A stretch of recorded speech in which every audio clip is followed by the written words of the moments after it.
तो नमस्कार दोस्तों, हम दिव्यांशु मिश्रा और आज हम बात करेंगे जो सेकेंड हैंड कार्स खरीदने जाते हैं लोग। सेकेंड प्री ओन्ड कार्स खरीदते हैं, जो कि आजकल मार्केट बहुत ज़्यादा ही उठ गया है इस प्री ओन्ड कार्स का। तो अब जिसको जैसे पसंद आती है वो ले लेता है। कुछ प्लानिंग नहीं, कुछ बजटिंग नहीं, फिर उसके बाद पता चलता है कि ये दिक्कत आ रही है, वो दिक्कत आ रही है। तो ये चीज़ जो है, इससे ओवरकम करने के लिए कुछ टिप्स और कुछ बातें हैं जो दिमाग में रखनी चाहिए, ठीक है।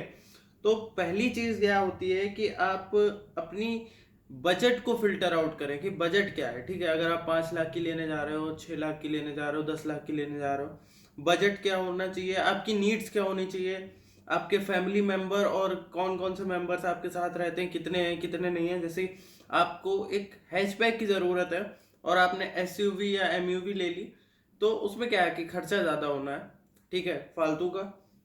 तो इस चीज़ पे ध्यान, बाकी आपके शौक के ऊपर है, आपको एमयूवी का शौक है, एसयूवी का शौक है, तो वो अलग चीज़ हो गई। अगली चीज़ जो कि ध्यान रखनी चाहिए कि आपको अपने बजट का केवल 90% जो है वो कार पे इन्वेस्ट करना चाहिए। जैसे आप 5 लाख का बजट है तो उसका 90% जो है वही इन्वेस्ट करिए अपनी कार पे लेने के समय, क्योंकि आप एक सेकेंड हैंड कार ले रहे हो, नई कार नहीं ले रहे हो, उसमें और भी खर्चे हो सकते हैं। 10% उसके लिए बचा के रखें। अगली चीज़ है कि जो आप फिल्टर कर लें वो है कि आप जैसे कुछ ब्रांड्स हैं उस पर जा सकते हैं, जो ब्रांड्स आपके सिटी में अवेलेबल है, जिनकी सर्विस जैसे आफ्टर सेल्स में आपको दिक्कत ना हो। जैसे आपने कोई कार ले ली ऐसी कि आपके सिटी में कोई सर्विस नहीं है उसकी, तो आपने ले ली और फिर बाद में आपको दिक्कत होगी, तब पता चलेगा कि हाँ ये चीज़ है। तो ज़्यादातर प्रेफर करें कि मारुति सुजुकी हो गई, टोयोटा हो गई, टाटा हो गई, hyundai हो गई, तो इन सब की सर्विसेज ज़्यादातर सिटीज़ में अवेलेबल हैं, तो उन्हीं पे जाना प्रेफर करना चाहिए। अगली चीज़, मॉडिफाइड कार्स बिल्कुल ना कर दें, इग्नोर करें। अब आपका मन है तो कोई इतना प्रेशर नहीं दे सकता आपके ऊपर कि हाँ नहीं लेना चाहिए या लेना चाहिए, आपको जाना चाहिए, लेकिन मॉडिफाइड कार्स जो होती हैं उन पे कम जाएं, बचें उनसे। अगली चीज़ है, आप डिसकंटिन्यू कार को ना चुनें। जो कार पहले ही कंपनी ने डिसकंटिन्यू कर दी है उस पे आप जाएंगे तो वो हो सकता है आपको सस्ती मिले, लेकिन उसके पार्ट्स मिलने में, जब एक्सीडेंट या कोई दिक्कत हो गई, भगवान ना करे हो, लेकिन अगर कोई दिक्कत होती है तब आपको पता चलेगा कि ये पॉइंट कितना ज़रूरी था। अगली चीज़,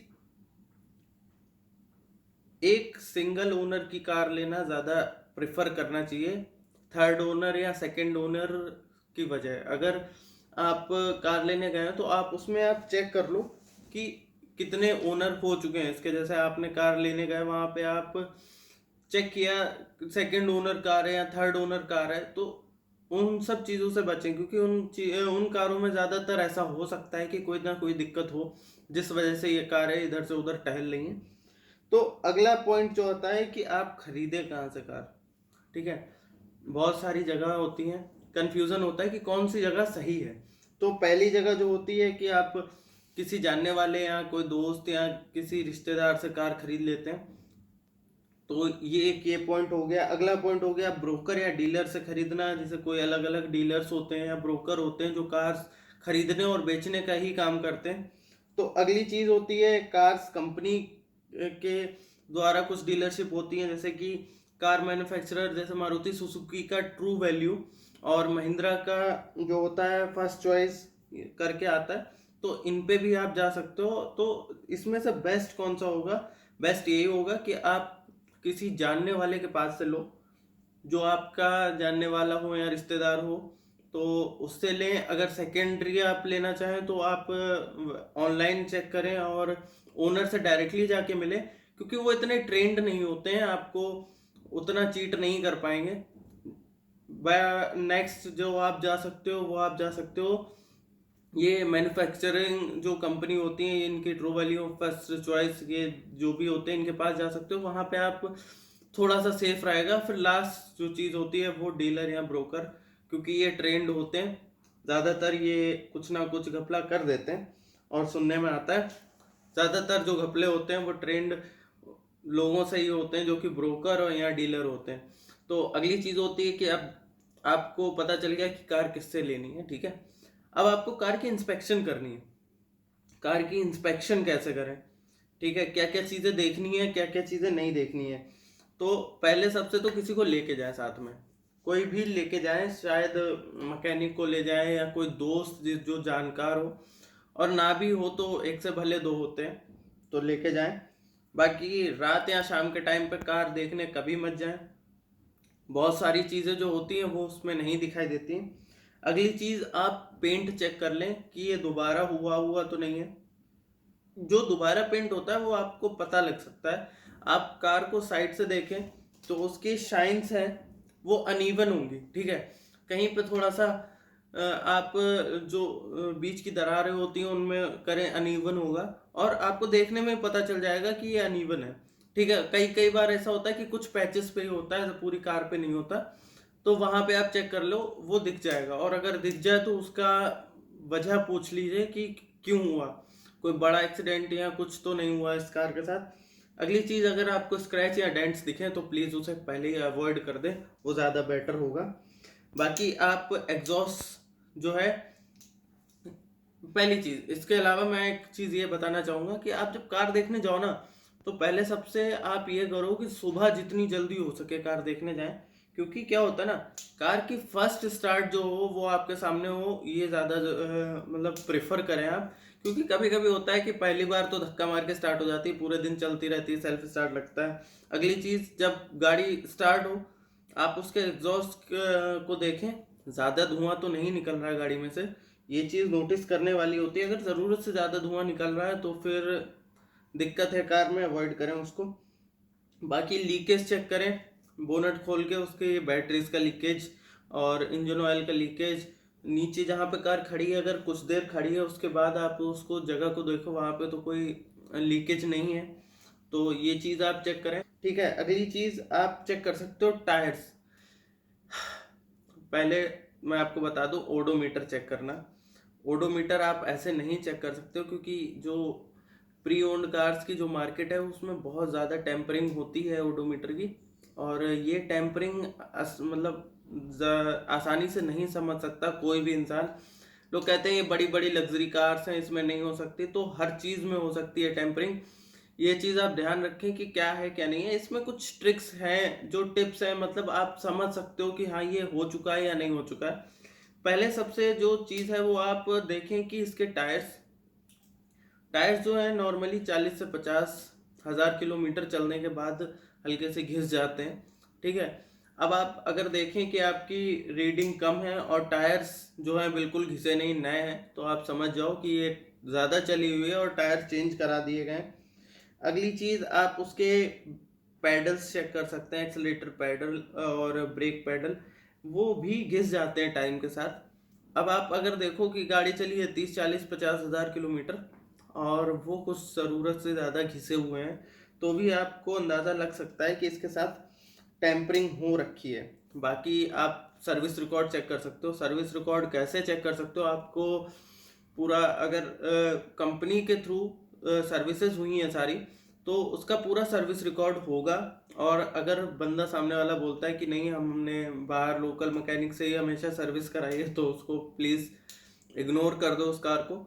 और अगर कोई कहे कि मेरे पास सर्विस रिकॉर्ड नहीं है लेकिन जो सर्विसेज हैं वो कंपनी से ही हुई हैं, तो आप कंपनी जाके चेक करवा सकते हो, और उसमें आपको पूरा पता चल जाएगा कि कभी एक्सीडेंटल हुआ है या कुछ है कि नहीं है, पूरा आपके पास रिकॉर्ड आ जाएगा। तो ये चीज़ जो है ये आप कर सकते हो। अगली चीज़ जो है, अब सब कुछ चेक हो गया, ठीक है, कार पूरी चेक कर ली, बिल्कुल कोई दिक्कत नहीं लगी। अगली चीज़ क्या करोगे, आप टेस्ट ड्राइव करोगे, ठीक है। टेस्ट ड्राइव करोगे तो क्या होता है कि कुछ नॉइसेस जो हैं उन पे आप ध्यान दें। जैसे कार स्टार्ट करते समय कार में क्या नॉइज़ आ रही है क्या नहीं आ रही है, ध्यान दें। अगली चीज़, आप जब कार की टेस्ट ड्राइव करें तो सारी विंडोज़ खोल दें और म्यूज़िक सिस्टम कर दें बंद, ठीक है। अब ध्यान दें कि बाहर से कोई आवाज़ नहीं आ रही, पूरी स्पीड उठा के ब्रेक मार के हर तरीके से चेक करें। और अगर कोई आवाज़ आ रही हो तो जो ओनर है उससे पूछ सकते हैं कि ये आवाज़ क्यों आ रही है, उसकी वजह अगर वो बता दे तो सही है, अगर नहीं बता पा रहा है तो आप जानते क्या करना है। अगली चीज़, आप के साथ जो गया था वो बंदा जो नॉलेज वाला था, और जो बंदा अगर नॉलेज वाला नहीं था तो उसको भी आप टेस्ट राइड कराइए, ताकि हो सकता है कोई चीज़ें आपसे छूट गई हों और उसे समझ में आ जाए, ये भी हो सकता है। तो ये कर सकते हैं आप। बाकी ये सब होने के बाद भी कार आपकी पास हो गई है, तो अब क्या करना है? अब डॉक्यूमेंट्स चेक करने कार के। डॉक्यूमेंट्स क्या? आप चेक कर सकते हो कि इसमें मतलब कोई लोन तो नहीं था कार में, ठीक है? अगर लोन था तो उसकी एनओसी चेक करें। तो अगली चीज़ आप चेक करेंगे कि उसके जो भी सीरियल नंबर, इंजन नंबर जो भी है आरसी से मैच कर ले, ठीक है? और अगली चीज़ इंश्योरेंस चेक कर ले।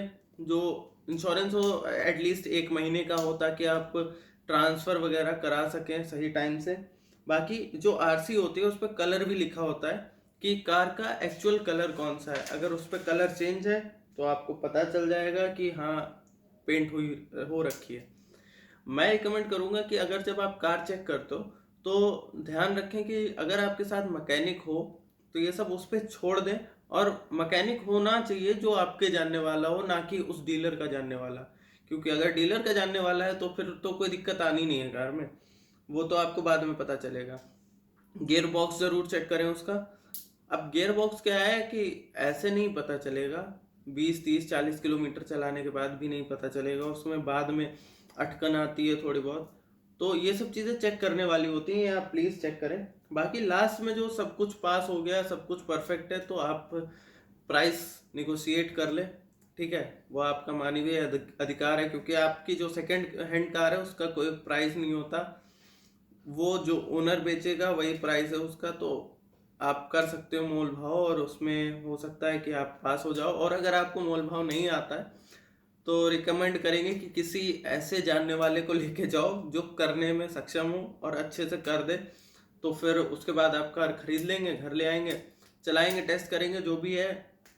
तो ऐसे आप कार खरीदें तो ज़्यादा अच्छा होगा, अगर आपको दिक्कत नहीं झेलनी है तो।